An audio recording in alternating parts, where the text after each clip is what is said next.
Les decía entonces que mediante los métodos anteriores, de las distintas formas que vimos, ya sea para tensión vertical, deformación específica, etcétera, tenemos la solicitación a una determinada profundidad, ¿sí? Por ejemplo, esa tensión de compresión a una determinada profundidad. Bueno, ¿contra qué la comparo para saber si lo que estoy obteniendo es un valor adecuado, está elevado, está bajo? Bueno, a través de ecuaciones que establecieron también algunos autores para las tensiones o los parámetros admisibles. En el caso de la tensión vertical, sigma B, admisible, ¿sí? Fue establecida con una ecuación, como ustedes están viendo aquí, que incorpora al módulo de la subrasante, al módulo del material, y que tiene en cuenta en el denominador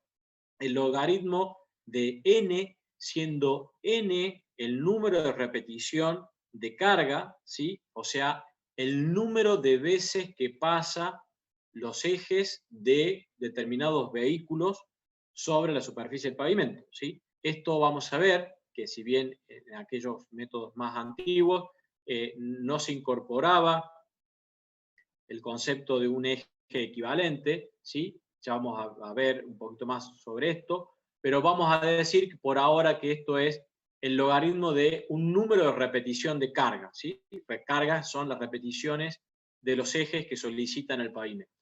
También teníamos otros autores que planteaban eh, la tensión vertical admisible a partir no del módulo, sino del CBR del material, con nuevamente el n en el denominador, ¿sí? Es decir, con algunas de estas dos ecuaciones u otras más, en el práctico que tienen en la guía de trabajos prácticos, hemos utilizado la de Dorman y Koreven para determinar la tensión admisible.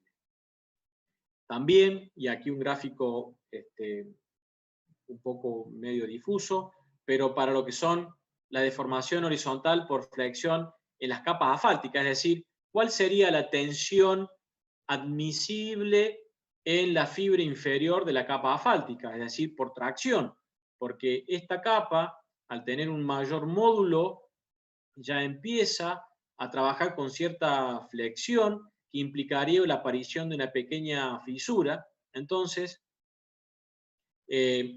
las deformaciones admisibles, por eso acá está como epsilon t, está planteado a partir de distintos autores, ¿sí? Ustedes aquí verán, está el autor o a partir del método Shell, de CBR y otros más, que plantean ecuaciones, que estas ecuaciones son las gráficas que tenemos aquí, que en función del número de ejes equivalente o el número de repeticiones de carga intersectando algunas de estas ecuaciones, nos va a permitir obtener cuál es la deformación específica unitaria de la fibra inferior de la mezcla asfalto. También con un gráfico similar y también con otros autores, la deformación vertical específica de compresión sobre la subrasante, es decir, nuevamente con el número de repeticiones intersectando alguna de las gráficas que tenemos aquí o con las ecuaciones, podemos obtener cuál es la deformación específica vertical unitaria admisible para la capa que queremos evaluar. Y por último, también los criterios de deformación, que serían las deflexiones. La deflexión sería la deformación total. Tenemos la del Instituto del Asfalto, entre algunas otras, ingresando con el número de eje equivalente, de nuevo, intersectando una de las gráficas, hacia la izquierda, la deformación en centésimas de milímetro de admisible para el sistema de pavimento, ¿sí? Bien, hasta aquí vamos a avanzar en el día de hoy con respecto a los métodos más antiguos y un repaso o comentario sobre estos métodos.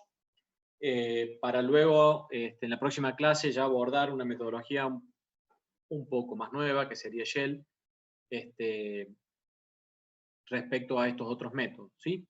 Bien, como hacemos siempre, respecto a si tienen alguna consulta, abren el micrófono, por favor, o por el chat y vamos conversando. Profe, ¿se escucha? ¿Sí? Con respecto al radio A, en el método de Boussinesq, o también creo que era el de Burmeister. El radio AS, usted dijo que tenía que ver con el neumático. ¿Sí? ¿Y cuál sería, digamos, o sea, el ancho del neumático? O sea, la mitad del ancho del neumático, por ejemplo. Bien, a decir verdad, ha habido durante mucho tiempo discusiones en cuál es la superficie geométrica que representa a la impronta del neumático. Cuando digo impronta es cuál es la superficie que genera el neumático una vez que apoya sobre la calzada, ¿sí? ¿Qué describe? ¿Describe un círculo? ¿Describe una elipse? ¿Describe un rectángulo? Bueno, para aquellos métodos más viejos era un círculo de radio A, ¿sí? La deformación de ese radio A tenía que ver, la deformación de ese neumático que generaba un círculo tenía que ver con el tipo de neumático, con la presión de inflado de ese neumático, o si eran macizos. Recuerden que por allá, por los inicios, no eran con aire, sino que eran macizos. Bueno, una serie de cuestiones. También les mencioné que un valor aproximado o que normalmente se toma es que la impronta del neumático presenta un radio, ¿sí? De unos 10, 15 centímetros, dependiendo de todas estas cosas que les estoy mencionando. Claro, perfecto.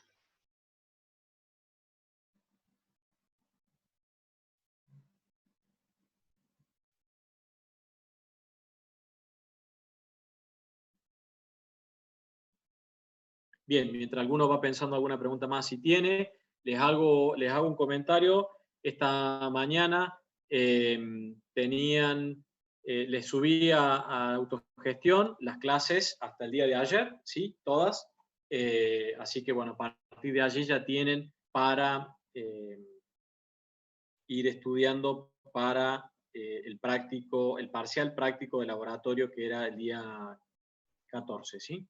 Lunes 14.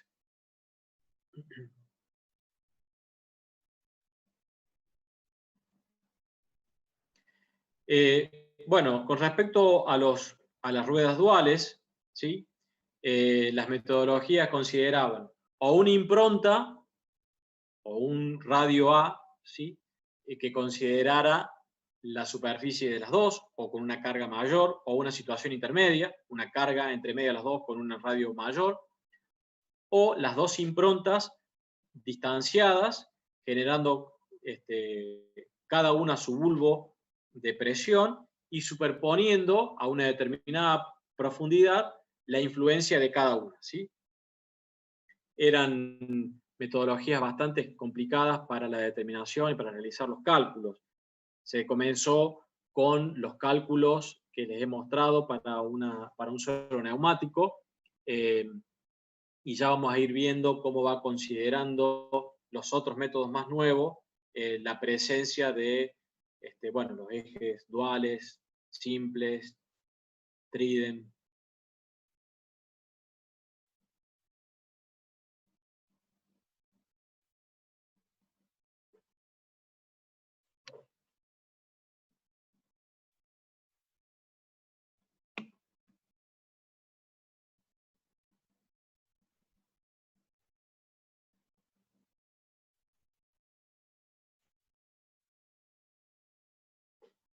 Bien, ¿tenemos alguna consulta más?